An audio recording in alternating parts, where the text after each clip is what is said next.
الملك اللي لابس الفسفوري ده. يلا يلا عشان يخس. زي شفت الملك في الملعب؟ ملك اهو اللي لابس الفسفوري ده اهو يا زين اهو اهو شايف ملك؟ ايوه.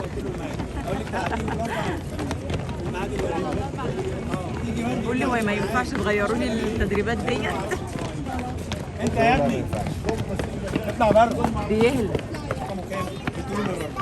تعالي يا حبيبتي كده.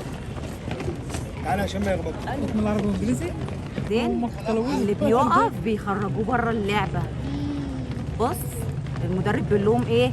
اللي هيقف فيكوا هيخرج. ملك اهو. ملك اهو مش هو. عرفت بقى؟ اصل انت كنت عايز تتمرن زيهم. ملك هني كده. ملك هنك؟ وقف. لا بص بيمشي شويه ويقف شويه. بس مالك اللي جاي ده مش قادر يجري. فلسطين. بص بس مش قادر يجري ازاي. لو شوفها بشوفي. بص مش قادر يجري ازاي. امشي يالا. اجري يا مالك اتحرك. اعتقد طبوع. نهار ابيض ده مالك ابنك اخر واحد. مالك اخر ايه يا مالك؟ ما انتش نافع ما انتش نافع. انت توصي المدرب على مالك شويه. لا لا، استنى بس استنى لا. بس ما نشوف مالك ده.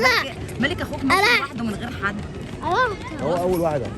اول واحد ايه ده؟ هو بيستنى ما العيال تخلص خالص الجري وبيلف في اللفه الثانيه. يلا يا مالك حته حماس حته حماس. شاطر شاطر كده مالك يدي حماس.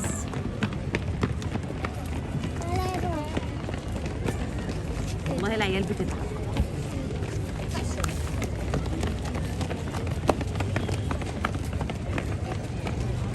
شفت مالك يا زين؟ بيتعب. محمد. انا هوريك محمد دلوقتي. بص مالك هنج فين؟ مالك هنج مش قادر يجري. بص ماشي. المدرب لو شافه دلوقتي هيزعق.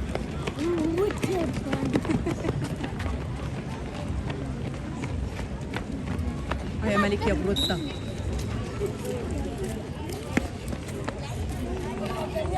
مالك العيال كلها بتجري ومالك ابني ماشي. اجري شويه يا مالك اجري شويه. اجري يا حبيبي شويه يا بابا. كويس ان بيدوهم استراحه. مش قلبهم. كويس ان بيدوهم استراحه شويه. والله يديهم الصحة. لان العيال هنجت خالص. عشان الاندومي. عشان ايه؟ اكل الاندومي صحيح. ابني عايش على الجبنه. لا ابني عدو الجبنة خالص. ده ابني من عشاق الجبنه.